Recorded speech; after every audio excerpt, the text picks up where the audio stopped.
একটা সামান্য মোবাইল পাইয়া আল্লাহ ভুলে গেছো।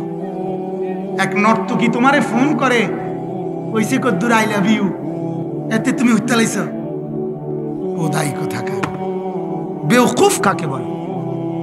কোথাকার কোন অসিব্য জানোয়ার মোবাইলে তারে বলছে আমি তোমারে ভালোবাসি, উত্তালাইছে তো। টাকা পয়সা জীবন যৌবন সব খোয়াই লাইছে তো। এরপরে গিয়া আপনার ফ্যান টানে কিছুদিন পরে। অহরহ দেখি না, কথা বলেন না কেন? কি রে বেটা ফ্যান টানোস কা? ফ্যান টানোস কেন? ফ্যান টানে যে কোমর নাই যে, কথা বোঝেন নাই? যৌবন শেষ যে, গুনার নাফরমানি করতে করতে, উলঙ্গ ছবি দেখতে দেখতে, জিনার বেবিচার দেখতে দেখতে, নর্তকী দেখতে দেখতে শেষ। সাফা টাফা কড়িমড়ি ভিতরে গেছে। বলেন নাউজুবিল্লাহ, বলেন নাউজুবিল্লাহ। হায় হায় যুবক, কেন আল্লাহকে নারাজ করলা? কেন সেজদা কপালে জুটল না? আমার বাপ এইখানে যারা বর্ষ বাজার নওজোয়ান, তোমাদেরকে বন্ধু হিসাবে বললাম ভাইয়া, কসম খোদার, ও সে বন্ধু না যে বন্ধু তোমারে নামাজ শিখায় না, যে বন্ধু তোমারে আখিরাত মনে করায় না, যে বন্ধু তোমারে পরকালের কথা বলে না, আল্লাহর কসম সেটা বন্ধু না। যে বন্ধু তোমারে উলঙ্গ ছবি দেখায়, তার মোবাইল দিয়ে তোমারে অশ্লীল নাচ গান দেখায়, সে তোমারে মদ খাওয়া শিখায়, জিনা শিখায়, বেবিচার শিখায়, আরেক নষ্ট মেয়ের সাথে কিভাবে প্রেম করতে হয়, এই বেহায়াপনা যে জানোয়ারে তোমারে শিখায়, সে বন্ধু না, ওইটাই সরাসরি ইবলিস, এটাই শয়তান, এটা শয়তান, এটা শয়তান, এটা শয়তান।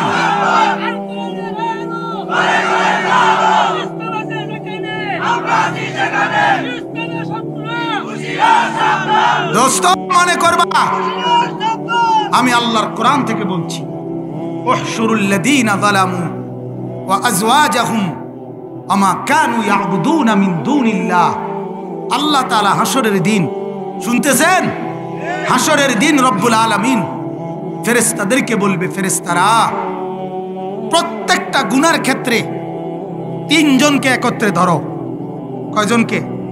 এক নাম্বার গুনাহটা করেছে যে, দুই নাম্বার ও গুনার কাজে তাকে সহযোগিতা করেছে যে, তিন নাম্বার ওই গুনাহ করতে গিয়ে আমি আল্লাহকে বাদ দিয়ে সে অনুসরণ করেছে যার। আল্লাহ বলবেন এই তিনজনকে একত্র করে ফাহদুহুম ইলা সিরাতিল জাহিম, তিন নাফরমানকে জাহান্নামের রাস্তা ধরায়। হেতের বিড়ি আমনের মেজবাতি, অসুবিধা নাই, বুঝেন না কথাটা? বিড়ি উনার কি গ্যাস লাইট কার আমনের ধরাই দিছেন আউগাই। আচ্ছা আচ্ছা, বাতিজার ভূত পিডা কারে কই দেখবা, বাতিজার ভূত কইলে কোনো অসুবিধা নাই। বাতিজার ভূত কইলে রাগ হওয়ার কিছু আছে? এই জন্য বলছি, এটা তার গালি না, গালি এটা এই জন্য কইলা বাড়ি যাচ্ছে বাতিজার ভূত।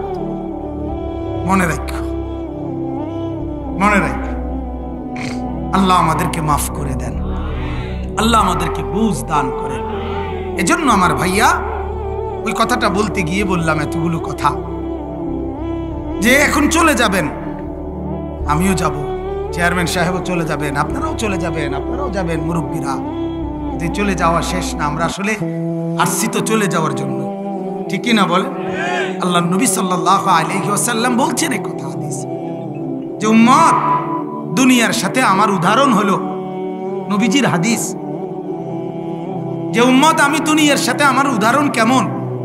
আল্লাহর নবী বলেন এক পথিক কারাকিবিন ইস্তাযাল্লা তাহতা শাজারা, এক পথিক দূর পথে যাবে, মাঝ পথে প্রচন্ড গরম লাগা উঠছে, এজন্য বিশ্রামের জন্য এক গাছের নিচে ছায়া গ্রহণের জন্য একটু থামছে, কিছুক্ষণ গাছের ছায়ায় শরীর ঠান্ডা করে একটু বিশ্রাম করে, এরপরে পথিক তার গন্তব্যে আবার রওনা দিয়ে চলে গেছে, গাছ গাছের জায়গাতেই রয়ে গেছে, ঠিক কি না বলেন না?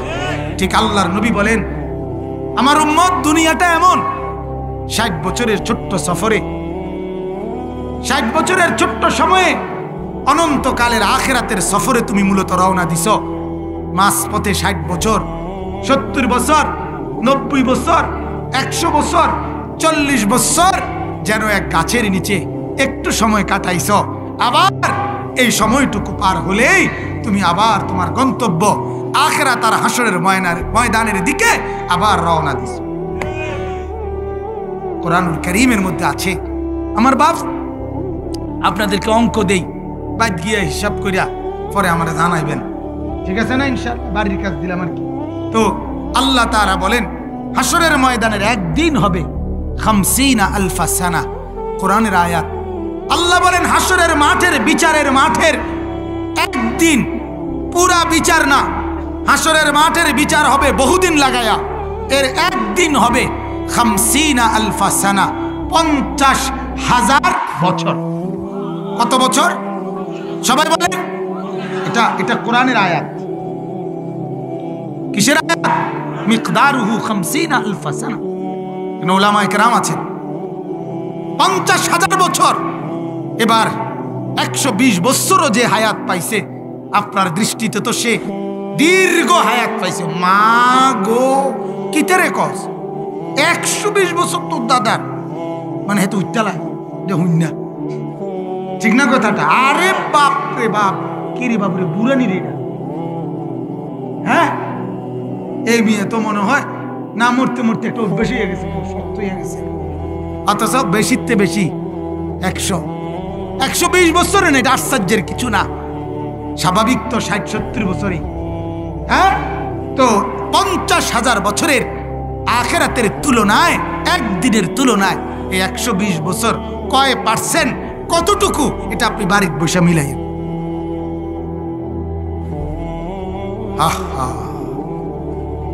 হ্যাঁ, এতটুকু। এজন্য কোরআনুল কারীমের মধ্যে আছে, নাফরমানকে আল্লাহ তাআলা বলবে, ও আমার বান্দা, দুনিয়াতে আরামে আর আয়েশে কয়দিন ছিলা? নাফরমান হাসরের ময়দানের 1 সেকেন্ডের ভয়ঙ্কর দৃশ্যের পেরেশানিতে সাথে সাথে আল্লাহকে বলবে, মা লাবিসু গায়রা সাআ, বলবে মাওলা 1 ঘন্টাও না, 1 ঘন্টার চাইতেও কম সময় দুনিয়ায় ছিলাম, ক্ষণিকের জন্য, ক্ষণিকের জন্য। এরকমটা তখন মনে হবে। 70 বছর মনে হবে সেকেন্ড, 90 বছর সেকেন্ড মনে হবে। আরে বাপ, আল্লাহ রসুলের হাদিস এটা। নবীজি বলছেন হাসরের দিন আল্লাহ তাআলা নাফরমান অথচ দুনিয়ায় কোনোদিন কষ্ট পায় নাই, 70 বছরে কোনোদিন দুঃখ দেখে নাই, কিন্তু নাফরমানি করছে আল্লাহর, এরপরেও কোনো দুঃখ পায় নাই। হাদিসে আল্লাহর নবী বলেন হাসরের দিন আল্লাহ তাআলা একজন ফেরেশতাকে ডেকে বলবে, আমার এই বান্দাটারে, আমার এই বান্দাকে জাহান্নামের বাহিরটা শুধু একটু হাঁটাই আনবা, আর আনবার টাইমে শেষ জাহান্নামের দরজা বরাবর 1 মিনিটের জন্য, 1 সেকেন্ডের জন্য একটু দাঁড় করাইবা, ভিতরে না, দরজা বরাবর রাস্তা দাঁড় করাই আবার আইনা লাইবা, আমার কাছে নিয়ে আসো ঘুরে। 70 বছর নাফরমান কিন্তু কোনোদিন দুঃখ পায় নাই, কষ্ট পায় নাই, আনন্দ আর বিলাসিতাতেই কাটাইছে। ঘুরাইয়া যখন ফেরেশতা জাহান্নামের দরজা বরাবর এই 2 সেকেন্ড আর 1 সেকেন্ডের জন্য দাঁড় করাবে, জাহান্নামের একটা গরম বাতাসের ছোঁয়া তার কলিজাটার মধ্যে এসে লাগবে 1 সেকেন্ডের জন্য। এরপরে ফেরেশতা আল্লাহর কাছে আনবে, আর আমার আল্লাহ তখন বলবে, হাদিস এটা, বিশ্বাস করেন আমি নিজে পড়াইছি বাপ। তো আল্লাহর নবী তখন বলে, আল্লাহ পাক বলবে, আমার বান্দা আজ 70 বছর আমার জমিনে বহুত আরামে আর সুখেই তো কাটাই আসছো, ঠিক না? আল্লাহ জানতে চাইবে। আল্লাহর কসম বাপ, নবীজি বলে ওই নাফরমান তখন বলবে, রব্বুল আলামিন হায়াতের জীবনে দুনিয়ায় সুখ কাকে বলে আমি জীবনে কখনো দেখিনি।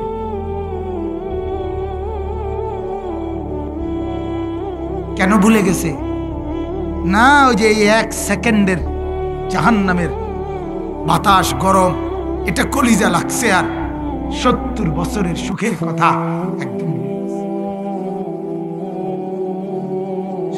ভুলে গেছে।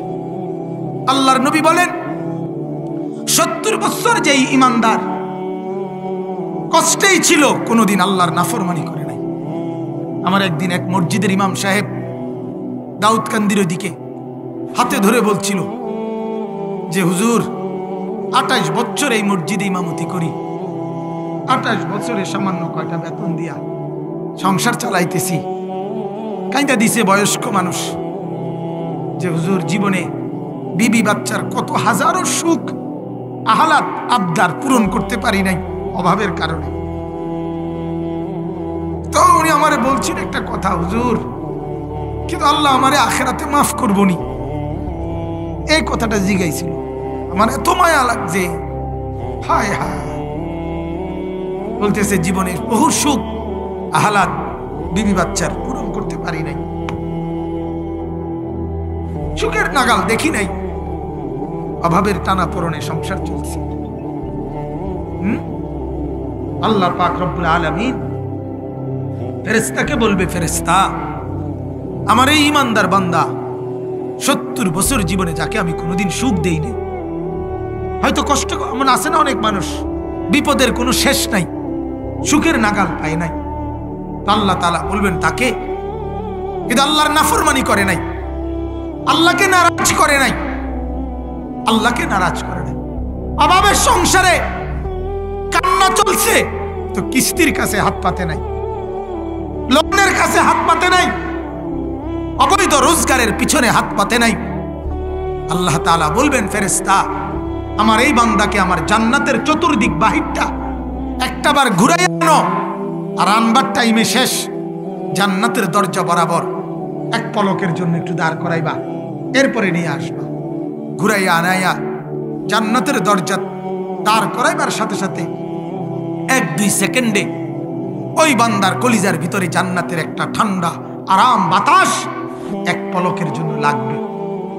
আর ওই বান্দাকে আল্লাহর সামনে যখন আনবে রব্বুল আলামিন, তখন আল্লাহ তাআলা বলবে, আমার বান্দা 70 বছর বুঝি জীবনে সুখ কখনো দেখো নাই, কষ্টে কষ্টে কাটাই আসছো, আমাকে নারাজ করো নাই। আল্লাহর কসম, হাদিসে আল্লাহর নবী বলে, ওই ইমানদার নেককার বান্দা বলবে, রব্বুল আলামিন আপনার জাতের কসম করে বলি মাওলা, 70 বছরের জীবনে দুঃখ কাকে বলে আমি কোনোদিন দেখি নাই, আমি কোনোদিন দেখি নাই। 1 মিনিটের 30 সেকেন্ডের জান্নাতে যায় নাই শুধু বাতাস, ঠান্ডা আরামদায়ক, তার 70 বছরের কষ্ট আর যন্ত্রণা ভুলায়। আমরা দুনিয়ায় উদাহরণ দিতে গিয়ে বলি না যে 9 মাসের গর্ভে ধারণের কষ্ট মা যখন তার বাচ্চা কোলে দেয় মা ভুলে যায়, ঠিক কিনা বলেন না? মা ভুলে যায়। এজন্য ভাই বাপ একটু ভাবেন, আমি ভাবার জন্য আসছি, আমি আপনাদেরকে ফিকির জাগাইতে আসছি, লম্বা ওয়াজ করার উদ্দেশ্য না, কোনোভাবেই না। আমি শুধুমাত্র 2টা আয়াত পড়ছি, এটুকু আয়াতের তর্জমা বললেই আমার কথা এখন শেষ। প্রথম কথার ভাবনার কথা আমি বলে ফেললাম। আপনার দুনিয়া খেলনা সাজাচ্ছেন, আখিরাতের কি খবর, কবরের কি খবর? আল্লাহর বান্দারা, ইস্তাফতি কলবাক, আপনি আপনার কলবকে জিজ্ঞেস করেন। আমার আগে মাওলানা সাহেব হারামের উপরে বিস্তারিত কথা বলতেছিলেন, অনেক শানদার ঠান্ডা মাথায় অনেক চমৎকার বয়ান করছেন, আমি পুরা শুনছি মনোযোগ দিয়ে। আল্লাহ তাআলা তার জবানে বরকত দান করুক, ইলমে বরকত দান করুক। অনেক দরকারি কথা বলতেছিলেন আপনাদেরকে, অনেক দরকারি কথা। হ্যাঁ, ওয়াজ আর মাহফিলের মাকসাদ কলিজা জাগা, প্রদর্শনী না, প্রদর্শনী। আর যদি এটাকেও আমরা প্রদর্শনী বানায় ফেলি তো আর আখিরাত শিখবো কোত্থেকে? কথা বলেন না? আজ আমাদের মধ্যে ওয়াজ মাহফিলটাও অনেকটা প্রদর্শনীর মতো।